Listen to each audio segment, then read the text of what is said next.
नमस्ते, my name is Rajat Malik. I am a certified fitness nutritionist and a fitness coach. आज हमारे साथ है एक ऐसे सेंसेशन एंड आई थिंक हम सबको इनके बारे में पता है, आशु जैन। आज के पॉडकास्ट में आई थिंक आपको एक पेपर और पेन लेके बैठना चाहिए एंड अपने ग्रैंड मदर या फिर ग्रैंड फादर के साथ ज़रूर देखना चाहिए, because this is one of the podcast जिसको मैं बहुत ज़्यादा अप्रिशिएट करता हूँ एंड रिकमेंड करता हूँ कि आपको देखना चाहिए, क्योंकि किस तरीके से एक इंसान फ्रॉम 50 अपनी जर्नी स्टार्ट कर सकता है फिटनेस की, जहाँ पे लोग ये बोलते हैं कि मैं लेट हो गया हूँ, तो आपको इसमें वो सीखने को मिलेगा। And I think if you are a young person जो इसको देख रहा है, तो आपको प्रीच करना चाहिए अपने ग्रैंड मदर या फिर ग्रैंड फादर को कि वो इन स्टेप्स को फॉलो करके या फिर इन चीज़ों को अपने लाइफ स्टाइल में ज़रूर ऐड करें, क्योंकि ये उनकी हेल्थ के लिए बहुत ही ज़्यादा बेनिफिशियल होगा, even for mental health. So let's welcome doctor Ashu Jain. जी हेलो मैम। हाय। तो थैंक यू सो मच, आपने मुझे यहाँ पर बुलाया। Thank you so much for coming ma'am.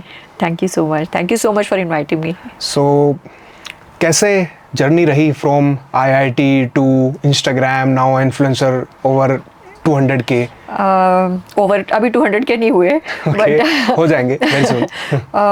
मतलब आईआईटी तो इंटेंशनल था, क्योंकि बहुत टाइम का मेरा ड्रीम था कि पढ़ाई पूरी करूं, तो वो बस ख़त्म शुरू भी देर में हुआ, 53 की एज में ख़त्म हुआ फिर जो मेरी पीएचडी ख़त्म हुई। उसके बाद इन्फ्लुएंसर वाज बाय चांस, क्योंकि मेरा उस टाइम पे फोकस था अपने हेल्थ इश्यूज़ को ठीक करना, और इंस्टाग्राम पे ऐसे आई कि मेरी डॉटर का एक स्टार्टअप है जिसमें she was looking for social media managers and तो मुझे लगा कि क्योंकि उस टाइम पे मैं अपने लिए कोई वर्क फ्रॉम होम के ऑप्शंस कंसिडर कर रही थी, मैंने उसको बोला कि मुझे कंसिडर कर सकती हो, तो उसने बोला नहीं मम्मी ये आपके बस की बात नहीं है, आप अपना अकाउंट तो देखो, अभी सिर्फ 200 फॉलोअर्स हैं, उसको देखो अगर आप ठीक कर सकते हो तो I took it as a challenge. और कंटेंट क्या पोस्ट करना था, क्योंकि उस टाइम पे I was focusing on my health, तो जो भी मुझे आता था मैं वो ही डाल रही थी और मैं बड़े मन से डाल रही थी, क्योंकि मेरे हिसाब से वो भी मेरी एक अचीवमेंट थी। बेशक उस पर कमेंट्स आते थे, लोग बोलते थे आपके स्क्वाट्स गलत हैं, बट वो भी एक फीडबैक तो था ना। फिर मतलब उसी से वो ही मैंने डालना शुरू किया, उसकी वजह से थोड़ा बहुत ग्रोथ भी होने लगी, ऐसी बात नहीं है, मतलब क्योंकि लोगों ने नोटिस किया। और फिर उसके बाद आई थिंक 1.5 साल में मेरे करते कराते, मैं बहुत रेगुलर थी, 3000 पहुंच गए। ओके। ये बात है मेरी लास्ट ईयर अगस्त तक 3000 फॉलोअर्स थे, जो मेरा एक बहुत बड़ा एक वो था, अचीवमेंट था। 2 से 3 महीने के आसपास? नहीं 1.5 साल में। 1.5 साल में 200 से 3000 पहुंचे। ठीक है। फिर उसके बाद मैंने अपने लिए ही मैंने, उसे बच्चों ने बोला कि एक 75 हार्ड का चल रहा है, उन्होंने ही बताया मुझे कि 75 हार्ड का चल रहा है। हाँ कि तब तक अंकित बेनपुरिया का भी मैंने देखा ही नहीं था उनका पेज, लेकिन तो फिर मैंने क्या किया कि मैंने कहा अच्छा मैं शुरू करती हूँ, लेकिन वो मेरा 1 हफ्ते में 2 बार रीस्टार्ट हुआ। सबसे पहले तो पानी का चैलेंज नहीं मीट होता था, क्योंकि एक तो पानी का जो बताते हैं ना वो एबनॉर्मल है, वो उसमें अकॉर्डिंग टू आपकी रिक्वायरमेंट नहीं है। अच्छा फिर बीइंग अ वुमन अगर आप ट्रैवल कर रहे हो, आप उतना पानी पियोगे ही नहीं, है ना, तो वो आपका बार बार वो हो रहा है, 10 पेज नहीं पढ़े जाते, कई बार होता है ना कि बच्चों के और सब में। तो फिर मेरे को लगा ये मेरे लिए नहीं है। फिर मैंने अपने लिए खुद बनाया 30 डेज डूएबल चैलेंज। उसमें मैंने करा कि हफ्ते में 6 दिन करूंगी, ठीक है, अपने अकॉर्डिंग मैंने कस्टमाइज करा क्या कर सकते हाँ। और वो जो 6 दिन है ना, वो भी फ्लेक्सिबल होंगे कि किस दिन ऑफ डे होगा। अच्छा। तो उसमें बीच में क्या हुआ कि मेरी डॉटर को डेंगू हो गया, ठीक है, तो मैंने एक दिन वो डाली थी, अपनी रील डाली थी कि भाई कितना मर्जी आप वो हो जाओ, और मैं बल्कि जिस दिन उसका बहुत प्लेटलेट्स कम थे उस दिन मैंने कुछ शूट नहीं किया, नेक्स्ट डे का जब वो बेटर हो रही थी मैंने शूट किया। और उसमें मैंने यही डाला कि आप कितना मर्जी आपकी इंटेंशन हो, लेकिन कोई दिन ऐसे होते हैं कि आप नहीं कर पाते हो, ठीक है। तो अगर आपका वो 75 हार्ड होगा तो आपको फॉलो ही नहीं हो सकता। अब मेरी बेटी अगर हॉस्पिटल में है तो मैं वहाँ वर्कआउट तो नहीं करूँगी ना। बिल्कुल। तो वो रील बहुत वायरल हुई और उसमें कमेंट्स थे कि बच्चा बीमार पड़ा है, इनको वीडियो शूट करनी है। तो मैंने कहा यही तो कह रही हूँ मैं, वही मेरा कहना था कि भाई नहीं कुछ कर सकते, नहीं कुछ कर सकते, नहीं कुछ कर सकते, ऐसी सिचुएशन होती है कि नहीं कर सकते, नहीं कर सकते। तो वही चीज़ था। लेकिन उस 30 डेज के बाद मेरे खुद में भी ग्रोथ हुई, क्योंकि 30 डेज वो, चाहे वो 30 डेज का चैलेंज था, इस वजह से बहुत कंसिस्टेंसी थी। खाने में भी मैं स्ट्रिक्ट थी, जैसे मैंने शुगर छोड़ दी थी, जो मुझसे यूजुअली नहीं छूटती, शुगर छोड़ दी थी, तो उन सब चीज़ों का इम्पैक्ट तो पड़ेगा ही। और साथ में मेरा पेज ग्रो किया। मेरा सितंबर में 10,000 हो गए थे और सितंबर से लेके 1 जनवरी तक 1 लाख हो गए। राइट, आई गेस मैं आपको तब से फॉलो कर रहा हूँ जब आपके शायद 6,000 7,000 होने वाले थे। हाँ, और मैंने आपका कोई वो आई थिंक वो डुएबल वाला ही रील मैंने देखा था शायद, तो और मैंने आपको मैसेज भी किया था हाँ, हाँ, टाइम के। हाँ, मेरे याद है। और उस टाइम से तो आपकी बहुत ग्रोथ हुई है, मतलब उस टाइम से 200 के से ऊपर। मतलब वो थोड़ा मेरे लिए भी अनएक्सपेक्टेड था। मतलब मैंने ये चीज़ कभी सोची नहीं थी कि ऐसे हो गई। एंड आई थिंक लोग फॉलो, आपको पता है, किसी मेरे प्रोस्पेक्टिव से इसलिए करते हैं क्योंकि वो खुद को ऐसा देखना चाहते हैं, but they don't know what to do for that. हाँ। सो आई थिंक वो चीज़ है एक, ये एक बहुत बड़ा फैक्टर है अकॉर्डिंग टू मी। क्योंकि मेरे को जो डीएम में भी आते हैं ना, ज़्यादातर वो लेडीज़ के ही आते हैं। Right. या फिर बच्चों के आते हैं कि हम अपने पेरेंट्स को कन्विंस करना चाह रहे हैं और वो शुरू नहीं कर रहे, तो क्या करें। ये चीज़ मैं कई बार एड्रेस भी करती हूँ रील्स में आपने एड्रेस किया है ना। और साथ में जो लेडीज़ होती हैं, कई बार उनको इश्यूज होते हैं कि मेरे को अर्थराइटिस है, और मैं फिर यही बोलती हूँ कि मैं ट्रेन प्रोफेशनल नहीं हूँ कि मैं आपको गाइड कर सकूँ। Right.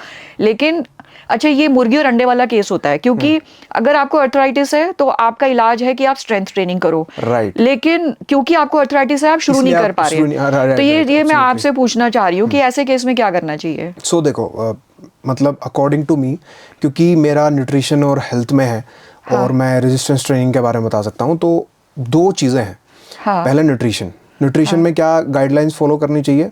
Check out the blood work के विटामिन डी, आयरन, मैग्नीशियम, और जो नॉर्मल पैरामीटर्स आपके होते हैं like vitamin B12, most important. ठीक है, क्योंकि इंडिया में लोग जो वेजिटेरियन और वीगनिज्म फॉलो करते हैं ना, सबसे बड़ा प्रॉब्लम ये है कि वहाँ से उनको विटामिन डी और B12 तो बिल्कुल भी नहीं मिलता।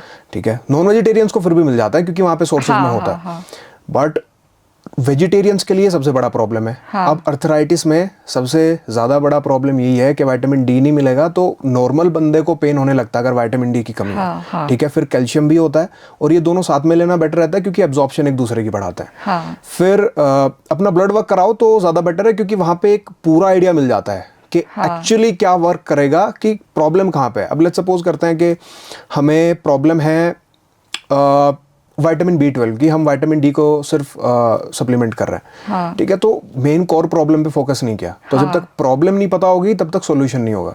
वो आएगा ब्लड वर्क से। वो मेरा कल का ड्यू है। राइट। ठीक है, तो ब्लड वर्क कराना बहुत जरूरी है। ब्लड वर्क हो गया, नॉर्मल ब्लड वर्क जो कोई भी डॉक्टर कहीं पे भी करता है कि FT LFT, vitamin profiling, minerals, ये सब चीजें।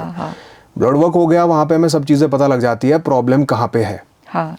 उसको फिक्स करो, न्यूट्रिशन इंटरवेंशन उसमें करो। ठीक है, और बेटर होगा डाइटिशियन और न्यूट्रिशनिस्ट से कराओगे, क्योंकि देयर आर मल्टीपल गाइडलाइंस उनको लेने के लिए, timings and all the things के विटामिन डी को कैसे लेना है, किस चीज़ के साथ लेना है, ये सब चीज़ें। राइट, हाई फैट चीज़ों लेनी चाहिए। एब्जॉर्प्शन बढ़ाने के लिए क्या करना है, विटामिन सी ले रहे हो तो किस टाइम पे ज़्यादा बेटर है। तो ये सब चीज़ें रहती है। अगर कोई, even though I have a client जिनको ये प्रॉब्लम है, तो उनके साथ मैंने सिर्फ एक चीज़ की, डाइट उनकी बनाई अच्छी, सप्लीमेंटेशन लेने के लिए वो मना कर रहे थे, लेकिन फिर भी उनको मैंने समझाया कि ये बहुत बड़ा प्रॉब्लम है अगर नहीं लोगे तो, क्योंकि देयर आर मल्टीपल थिंग्स, हम नहीं कर सकते हैं पूरा अपनी डाइट से सिंपली। ठीक है, क्योंकि जो डोजेस हमें चाहिए वो हम डेली डाइट से नहीं करते, और वेजिटेरियन तो बिल्कुल भी नहीं कर सकते, नहीं कर पाते। फिर उनको रेजिस्टेंस ट्रेनिंग शुरू कराया। रेजिस्टेंस ट्रेनिंग में रेंज ऑफ मोशन का ध्यान रखना बहुत ज़्यादा ज़रूरी है। सपोज करते हैं मैं हूँ, एक बंदा है जो रेजिस्टेंस ट्रेनिंग करता है, लेकिन उसको ये प्रॉब्लम है। वो क्या करेगा कि वो देखेगा कि अच्छा मैं स्क्वाट्स कर पा रहा हूँ बट मैं 90 डिग्री नहीं जा पा रहा, मैं 45 पे मुझे पेन हो रहा है, गो फॉर 45, इनफ है। ठीक है, 45 तक स्क्वाट्स करो, उसके बाद कोशिश करो कि रेंज ऑफ मोशन धीरे धीरे बढ़े। और वो बढ़ेगा क्योंकि आपके लिगामेंट्स एंड जॉइंट्स स्ट्रेंथन होने इन सब चीज़ों से। ठीक है, तो ये 2 इंटरवेंशंस बहुत ज़रूरी है अकॉर्डिंग टू मी, अगर किसी को ये प्रॉब्लम होती है तो। अब सपोज करते हैं कि हम कोई स्ट्रेचिंग करते हैं शोल्डर की। ठीक है, वो ज़रूरी नहीं है कि वो स्टिफनेस है, वो जॉइंट भी हो सकता है। वो स्टिफनेस इसलिए हो सकती है क्योंकि आपकी बॉडी चाहती है, वो रेजिस्ट कर रही है इसलिए क्योंकि वो आपको इंजरी कर देगा। तो जब तक आपको अपनी बॉडी के बारे में नहीं पता है कि क्या चल रहा है, तब तक ये सब मोबिलिटी ड्रिल्स, ये सब चीज़ें बहुत ही ज़्यादा खतरनाक हो सकती है। And even in this age जहाँ पे 50 से ऊपर आदमी चला गया, यहाँ पे ध्यान रखना बहुत ज़रूरी है। बहुत ज़रूरी है। और लेकिन ना साथ में, जैसे मेरे साथ भी हुआ था, मैंने क्योंकि रिसर्च किया था जब मतलब इश्यूज तो बहुत आ रहे थे, फिर साथ में मैंने वर्कआउट्स ओवर 50 मैं गूगल करती रहती थी बैठ के, तो मुझे तो समझ में आ गया कि स्ट्रेंथ ट्रेनिंग ही एक सोल्यूशन है। एंड हमारे लिए तो, क्योंकि हमारी इंडियन डाइट में वैसे सब ठीक है लेकिन प्रोटीन नहीं है, तो प्रोटीन पे इसलिए फोकस करना शुरू किया। और उसमें भी जब पढ़ो तो पता चलता है जो हम दालें पर शुरू से फोकस करते हैं, that is not a very good protein, है ना। तो वो धीरे धीरे, अच्छा प्रोटीन हजम ही नहीं होता था शुरू में, वो भी धीरे धीरे बढ़ाया कि बॉडी यूज्ड टू हो गई, and this is the best way. हाँ, कि वो, लेकिन वो धीरे धीरे हुआ। तो मुझे याद है एक बार मेरी मदर इन लॉ आई हुई थी, और मैं क्योंकि तब होम वर्कआउट्स ही करती थी, तो यूट्यूब पे चलाया, डंबल्स लिए, उनके सामने चालू हो गई। वो वैसे कुछ बोलती नहीं है, तो काफ़ी देर बेचारों ने लगाई, फिर बोली इस उम्र में कुछ हो गया ना तो हड्डियां बड़ी जल्दी टूटती हैं। फिर मैंने कहा कि मम्मी हड्डियां इसलिए टूटती हैं क्योंकि हम उनका ध्यान नहीं रख रहे, बोन हेल्थ के लिए भी, और ये ज़रूरी है। बिल्कुल। तो अब तो खैर मतलब सब इस चीज़ को अग्री करते हैं। आई थिंक फ़र्क ऐसे पड़ता है, जैसे मेरे हस्बैंड भी वॉक्स करते हैं और डाइट का ध्यान रखते हैं, योगा थोड़ा बहुत, बाकी कुछ नहीं। तो अब उनको थोड़े इश्यूज होने लग गए हैं, तो अब वो भी कहते हैं कि मैं भी अब शुरू करता हूँ। मैं कहा ठीक है, दोनों जिम एक साथ जाया करेंगे। राइट, ये बहुत इम्पोर्टेंट है। वो मतलब मुझे लगता है फ़र्क सब पे आता है, बहुत इम्पोर्टेंट है, क्योंकि जो इंसान घर में खाना बना रहा है, अगर वो उसको पता लग गया है कि भाई खाने में तेल इतना ही डालना है, वेजिटेबल्स इतनी डालनी है, इतनी ही सही है, मैं दाल थोड़ी ज्यादा क्वांटिटी में डालूंगा क्योंकि वहां से प्रोटीन थोड़ा मिल जाए, तो अगर ये इंटरवेंशन हो जाते हैं तो चीजें ऑटोमेटिकली चेंज हो जाती है, पूरे घर की चेंज हो जाती है, ना चाहते हुए भी। अच्छा, कुछ चीज़ें जैसे सीक्वेंस जैसे आप सब पहले बोलते हैं कि पहले सैलड खाना चाहिए, ठीक है। तो मैं रियलाइज़ करती हूँ कि हमारे टाइम में ना हमारी मम्मियाँ ये ऑटोमेटिकली ऐसे करती थी कि स्कूल से जब आ रहे भूख लगी है, तो जब तक फुलके बन रहे हो सैलड की प्लेट सामने सरका देती थी, वो गाजर मूली और वो सब कुछ ना, और इतनी भूख लगी होती थी, पहले हम वो प्लेट निपटाते थे, फिर जब तक, तो वो सही सीक्वेंस था। तो मैंने वो चीज़ दोबारा रीइंट्रोड्यूस करी है कि फुलके बन रहे हैं तब तक तुम ये रखो, और जब भूख लगी होती है तो बच्चे सैलड खा लेते हैं, और खाने के साथ रखो तो वो तो नहीं खाते, फिर नहीं खाई जाती। राइट, बिल्कुल। तो आपका ये जो IIT से मैं देख रहा था, फ्रॉम IIT टू फिटनेस, और अभी I think you are working in a startup, जो भी आपने बताया। वो स्टार्टअप मेरी डॉटर का ही है, ओके, जिसने मुझे वो, मतलब मैंने MTech करा है, 44 में स्टार्ट किया है, और उस 47 पे मैंने PhD स्टार्ट करी है, 53 में खत्म हुई है। ओके, 2020 में खत्म हुई है मेरी PhD। राइट, वही बोलो कि 2020 में, हाँ, तो 2020 में खत्म हुई मेरी। तो क्योंकि तब तक बहुत बड़ा रिग्रेट था, मुझे लग रहा था, क्योंकि जब बीटेक करी थी तब भी I was a very good student, और मेरी फर्स्ट प्लेसमेंट पता कहाँ लगी थी? देहरादून ONGC में। मैंने ज्वाइन नहीं किया था क्योंकि दिल्ली में थी फैमिली और शादी वहीं होनी थी, तो मैंने नहीं ज्वाइन किया था, लेकिन रिग्रेट था। मैंने कॉलेज में 1 साल पढ़ाया, तो फिर जब बेटी हुई तो छोड़ दिया। तो वो भी एक ऐसा होता है ना कि आपके मतलब दोनों तरफ होता है कि बच्चों को भी देखो, और जो चीज़ छूट जाती है वही चीज़ बुरी लगती है कि वो चीज़ रह गई, तो वो रिग्रेट था मन में। फिर उसके बाद फिर बच्चों ने ही मेरे को काफ़ी मोटिवेट किया कि आप पढ़ाई दोबारा शुरू करो, अब तो हम पल लिए उस तरीके से। फिर पढ़ाई शुरू करी, लेकिन जब PhD कर रही थी ना, फिर मेरे को हेल्थ इश्यूज़ आने लग गए। फिर मैं खुद को क्वेश्चन करने लगी कि इज़ इट वर्थ इट, मतलब क्योंकि बैक एक होने लग गया, लॉन्ग सिटिंग आवर्स थे, ये चीज़ मेरी राइट साइड तो पूरी गर्दन नहीं मुड़ती थी मेरी, हाँ, इश्यूज आने लग गए थे। फिर BP बढ़ने लग गया, चक्कर आते थे, ब्लड वर्क में थायराइड भी बढ़ा हुआ आने लग गया, मतलब सब चीज़ें, कोलेस्ट्रॉल बढ़ा हुआ, राइट, हार्मोनल इम्बैलेंस, हाँ, और वेट बढ़ ही रहा था। मतलब वेट कुछ हद तक ना हमारी सोशल कंडीशनिंग ऐसी होती है कि हम एक्सेप्ट करने लगते हैं, सब कहते हैं यार इस उम्र में तो बढ़ता ही है ना, तो वो हम तो एक्सेप्ट करने लगते हैं। लेकिन जो हेल्थ इश्यूज आ रहे थे, तो मुझे फिर ऐसा लगने लगा कि करियर एट व्हाट कॉस्ट, है ना, मतलब आप वो करने लगते हो कि ठीक है कर लिया, आप रिसर्च में ही आगे भी जाओगे। एंड साथ में मुझे लगता है कि इतने साल मैं वो घर में बच्चों के साथ थी ना, तो वो घर मेरे अंदर से निकला नहीं था। मतलब इवन ड्यूरिंग माई PhD मेरी कैसी छुट्टियां होती थी कि आज किसी बच्चे का एग्ज़ाम है, ठीक है, आज मेरी डॉग बीमार है, या मेरी डॉटर की शादी थी, या उसका बच्चा हो रहा है, या उसके बाद में, तो मेरी सारी, तो मैं मतलब आई वाज स्प्लिट, क्योंकि मुझे घर में भी वो रोल्स पसंद थे करने, और मुझे अपना करियर भी पसंद था। फिर जब पीएचडी पूरी हुई तो चांस की बात है कि हम देहरादून बस आए और बस लट्टू हो गए, और हम इधर टोटली शिफ्ट हो गए। ओके। फिर मैंने डिसाइड किया कि मैं जब इधर आई हूँ तो I want a relax life, मतलब आई डोंट वांट दैट भागादौड़ी वाली लाइफ। मैंने दून यूनिवर्सिटी में बात भी करी थी एक जगह कि, लेकिन फिर मैंने ज्वाइन नहीं किया, इसलिए नहीं ज्वाइन किया कि मुझे लगा फिर वही सुबह उठ के भागो, तो वो जो रिलैक्स लाइफ में अपने लिए सोच रही हूँ वो फिर भी नहीं हो रही। तो फिर उसके बाद बस कुछ टाइम तो फिर मेरी ग्रैंड डॉटर को देखना था, क्योंकि मेरी बेटी मास्टर्स के लिए जा रही थी, MBA करना था उसको, तो उसको 1 साल की उसकी रिस्पॉन्सिबिलिटी ली। और फिर तब तक छोटी बेटी की कंपनी ग्रो कर रही थी, शी नीडेड पीपल, तो फिर उसके यहाँ मैंने ज्वाइन कर लिया। तो अब मुझे लगता है परफेक्ट बैलेंस है, क्योंकि मैं काम भी कर रही हूँ, वर्क फ्रॉम होम है ना, तो वो एक अपनी कंपनी है, अपनी कंपनी है, बिल्कुल, उसके एडवांटेजेस डिसएडवांटेजेस दोनों होते हैं। राइट। तो वो है, तो ये मुझे परफेक्ट बैलेंस लगता है। एंड स्ट्रेस लेवल मुझे अब स्ट्रेस नहीं होती, मतलब मेरे उसमें भी बहुत फ़र्क पड़ा है, क्योंकि आई थिंक वो जो कहते हैं ना कि जब आप वर्कआउट करते हो, लॉन्ग वॉक्स पे जाते हो, वो जो आपके हैप्पी हार्मोन्स रिलीज होते हैं, राइट। तो मैंने तो वो एक्सपीरियंस किया है कि इन जनरल मुझे अब मतलब I am not stressed in general, मतलब I am happy personality now.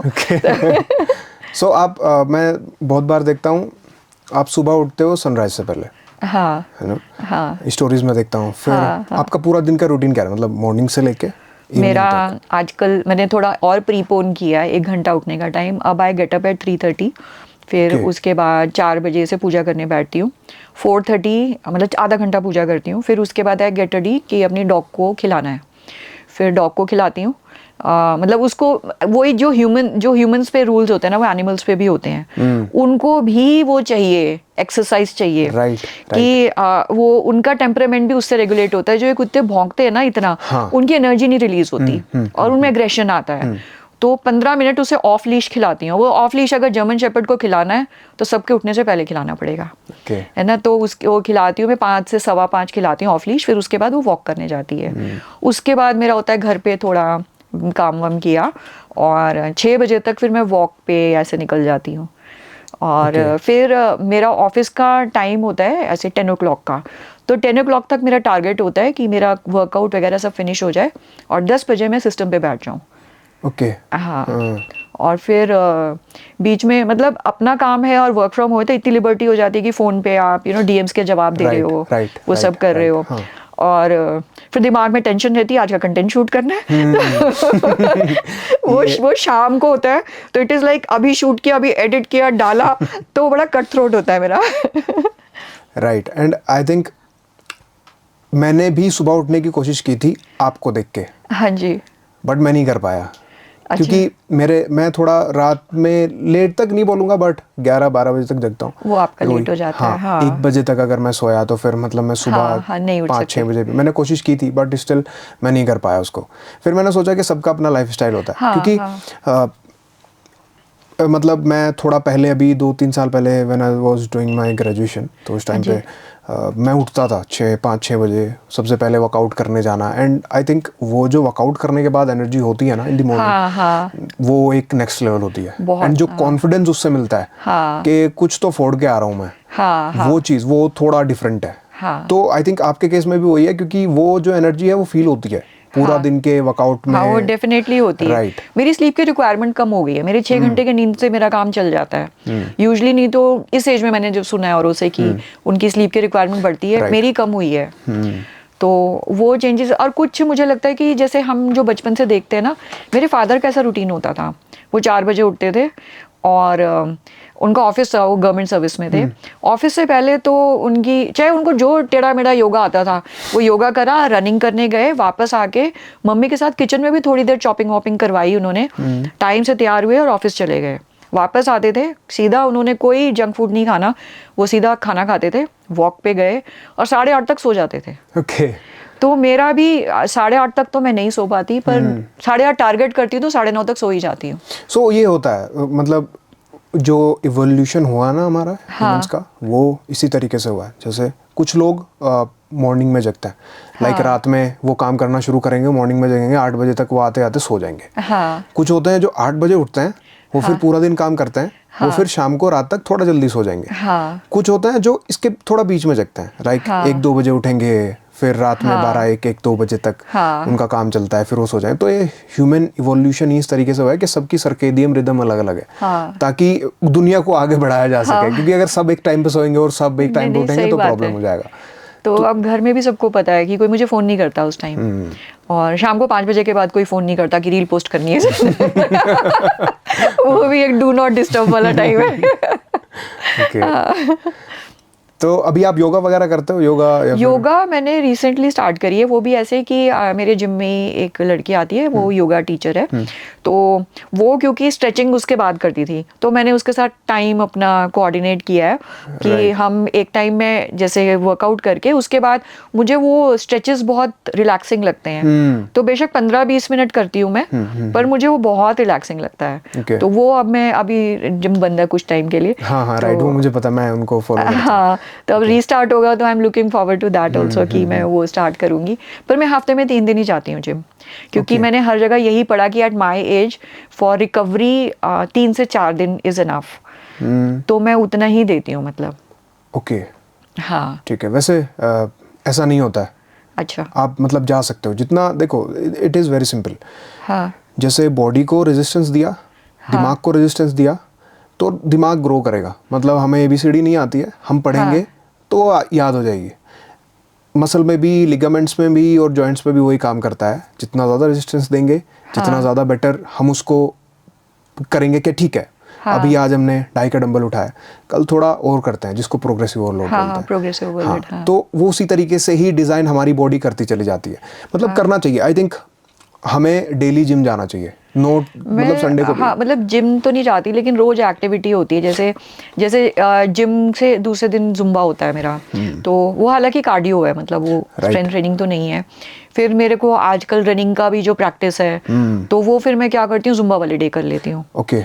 और जिस दिन जिम होता है उस दिन long walk. Okay, you are planning to run 21 kilometre? नहीं, वो मेरे से देखो नहीं हुआ। मैंने डिक्लेयर तो किया था, और मुझे क्योंकि जब मैंने स्टार्ट किया था ना, तो 10 किलोमीटर्स मैं तो ऐसे ही बीच पे दौड़ रही थी। हम लोग गोवा गए थे, और जैसे होता है ना कि वो बड़ा सैंड अच्छी लगती है और आप दौड़ते हो, तो आई कुड रन फॉर एक घंटा पूरा दौड़ रही हूँ मैं, और ऑलमोस्ट 10 किलोमीटर्स। मतलब उस टाइम मेरा कोई टारगेट नहीं था, आई वॉज जस्ट एंजॉइंग कि मैं देखती हूँ। और फिर ऑलमोस्ट रोज मैं 8 में से 6 दिन में दौड़ी हूँ, और ऑलमोस्ट 10 किलोमीटर्स। फिर मुझे लगा कि मैं ट्राई करती हूँ, तो मैंने देखा कि मैं 10 किलोमीटर्स ही दौड़ पा रही हूँ अभी तक, बट बेटर और विदाउट गेटिंग टायर्ड।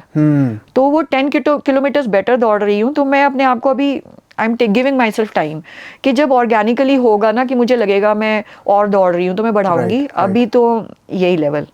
तो अभी मैं सोच रही हूँ, अब 6 अक्टूबर को यहाँ पर एक है मैराथन, तो उसमें मैं 10 किलोमीटर्स दौड़ूंगी। नहीं, अच्छा है। देखो, मतलब if women in age of 55 or 60 वो 10 किलोमीटर्स दौड़ रही है, this is really a big deal. And considering I was totally non athletic. Right. मैं कभी मतलब मैं तो शाम को भी नहीं खेलने जाती थी उनमें से जैसे बच्चे खेलते हैं ना। तो बस मेरा एक साइकिलिंग का शौक था, तो एक साइकिलिंग तो मैं करती थी, स्कूल भी साइकिल से जाती थी, वो था। तो आई थिंक वो नी हेल्थ शायद इस वजह से बेटर थी मेरी। एंड जब IIT में भी थी ना, कैंपस बहुत बड़ा था, तो वहाँ मैं कैंपस के अंदर ही रहती थी। वहाँ मैरिड स्टूडेंट्स अकोमोडेशन, छोटा सा घर मिलता है वहाँ पर, तो सब डिस्टेंसेस थे, तो मैं वहाँ भी साइकिल यूज़ करती थी। ओके। एंड कॉलेजेस तो कॉलेजेस हैं, अगर लिफ्ट में भीड़ है और आपका टाइम है तो आप स्टेयरकेस भी लोगे। चाय भी पीने जाना तो 1 किलोमीटर दूर हो, इतनी से कप में चाय पियोगे।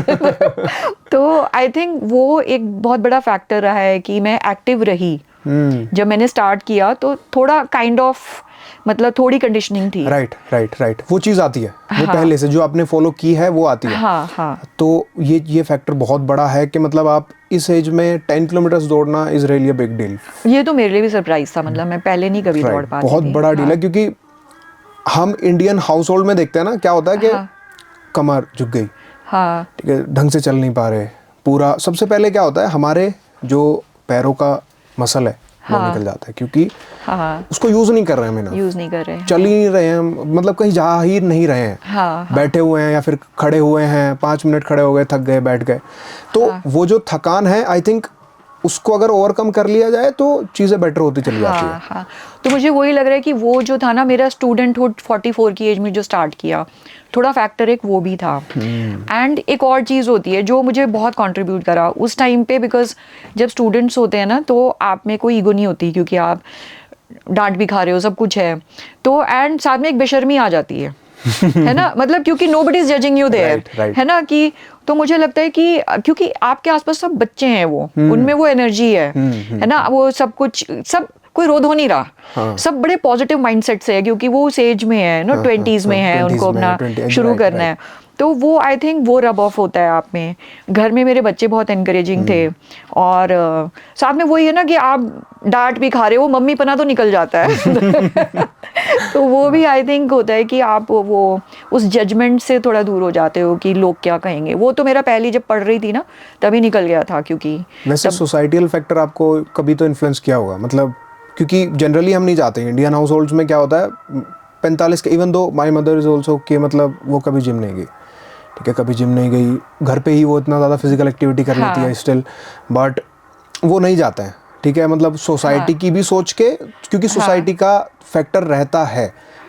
वो मेरा बता रही हूँ ना, मेरे पढ़ने की वजह से निकल गया था, क्योंकि जब पढ़ रही थी तब भी एक बहुत, जब मैं एमटेक कर रही थी तो इनफैक्ट 1-2 बार मेरे डायरेक्टर ने ही पूछा है कि तुम्हारे हस्बैंड तुम्हें कुछ नहीं कहते इस उम्र में तुम पढ़ने आई हो तो मतलब ऐसे, ठीक है। और फिर उसके बाद मेरे साथ के बच्चे सारे, मैंने नैनो टेक्नोलॉजी में एमटेक किया था, मेरी बीटेक इलेक्ट्रिकल इंजीनियरिंग में थी, तो फिर उसमें ना ज़्यादातर स्कोप या तो कहीं टीचिंग में या रिसर्च में ही था, रिसर्च में, ठीक है। तो मेरे जो सीनियर बैच था उसमें से बच्चे रिसर्च के लिए पीएचडीज में जा रहे थे, तो मुझे लगा कि मुझे भी ये करना है, और साथ में ये भी रिग्रेट था कि मैं शायद बहुत लेट हो गई हूँ। तो मेरी जो एमटेक की क्लासेस हैं देर तक ख़त्म होती थी, मैं बस से आती थी और बस स्टॉप पे मेरे हस्बैंड मुझे पिक करने आते थे। तो पहले तो मैंने उनको बोला कि मुझे लगता है मैंने बहुत देर कर दी पढ़ाई करने में, मेरा पीएचडी का मन था।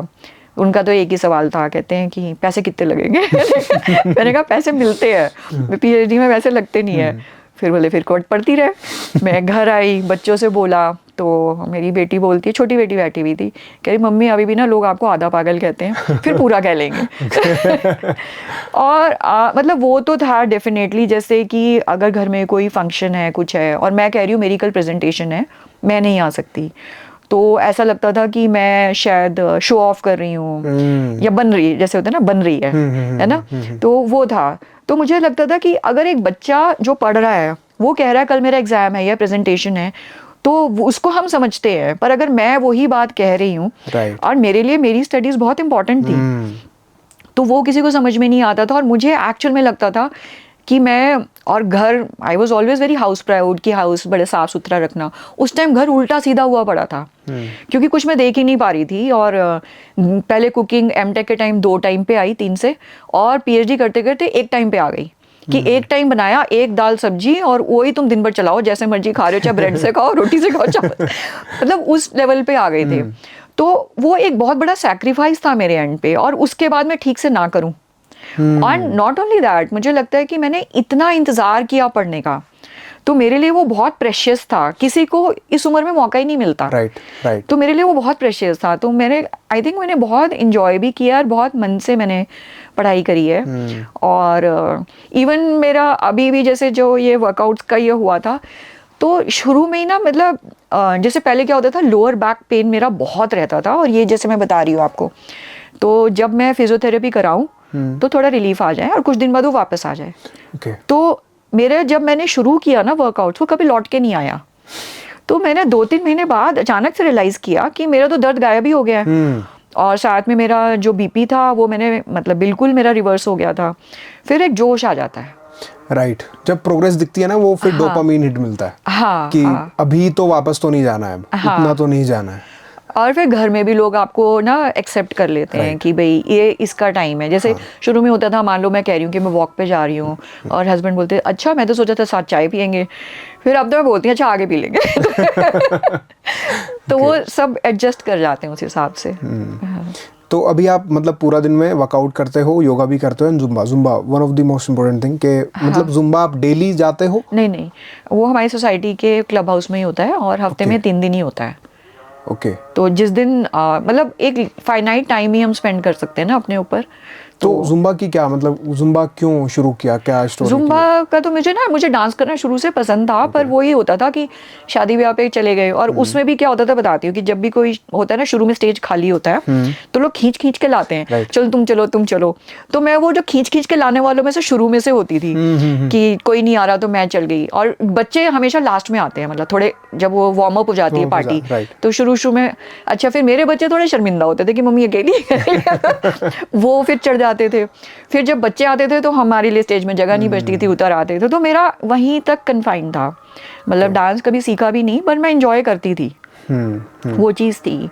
फिर सोसाइटी के अंदर ही जुम्बा क्लासेस। अच्छा हाँ, उसके पहले मैंने ऑनलाइन एक यूट्यूब पे भी था जुम्बा, वो एज अ कार्डियो मैंने करना शुरू किया। बॉलीवुड म्यूज़िक पे था, डांस विद दीप्ति उनका चैनल है, उस पर मैंने करना शुरू किया। मैं बहुत इंजॉय करती थी। फिर जब एक्चुअल में ये शुरू हुआ तो, और मुझे लगता है कहीं ना कहीं मेरी रनिंग ना जुम्बा क्लासेस की वजह से बनी कि I was strength training and मैं जुम्बा कर रही थी। दोनों चीज़ के कॉम्बिनेशन से ना शायद मेरी ऑटोमेटिकली, मैंने रियलाइज़ नहीं किया, मेरी रनिंग कैपेसिटी आ गई थी। और अब मैं क्योंकि रनिंग कर रही हूँ, मेरी जुम्बा की कैपेसिटी बढ़ गई है। तो it is like a chain reaction. And I think मेरे जितने भी फीमेल क्लाइंट्स हैं, मैं हमेशा ही प्रीच करता हूँ गो फॉर जुम्बा या फिर गो फॉर डांस क्लासेस, क्योंकि एक सबसे बड़ा फैक्टर होता है दैट इज सोशल फैक्टर। जो ना कोई न्यूट्रिशनिस्ट ध्यान देता है अपने क्लाइंट्स के लिए, ना ही इंसान खुद ध्यान देता है। क्योंकि मैक्सिमम जो वीमेंस होती हैं ना, पोस्टमार्टम के बाद क्या होता है, डिप्रेशन और एंजाइटी से ज़रूर जूझती है। ठीक है, एंड ये मैं नहीं, ये डेटा बोलता है, नहीं ये एक्चुअल में फैक्ट है। तो उसके लिए क्या इम्पोर्टेंट है कि वो जाए कहीं भी ऐसे, या तो जिम में जाए, जुम्बा करने जाए, डांस क्लासेस जाए, मतलब ऐसी जगह जाए जहाँ पे वो प्रेजेंस ऑफ माइंड में हो। और आई थिंक जिम का भी सबसे बड़ा फैक्टर यही है कि if somebody is in the gym और वो हाई इंटेंसिटी वर्कआउट कर रहा है, तो वो कहीं और जा ही नहीं सकता है अगर उसका प्रेजेंस ऑफ माइंड वहीं रहेगा। Let's suppose if somebody is doing bench press, ठीक है, वो उसमें इंडल्ज है क्योंकि उसको पता है भाई इंडल्ज नहीं होगा तो वो वेट ऊपर गिर जाएगा। उसको प्रेजेंस ऑफ माइंड अपना वहां पे रखना ही पड़ेगा। इसलिए उस दुनिया से थोड़ा कट के हट के वहाँ पे प्रेजेंस ऑफ माइंड होके वो सोशल जो फैक्टर होता है वो एक बहुत बड़ा रोल प्ले करता है एक वीमेन की लाइफ में।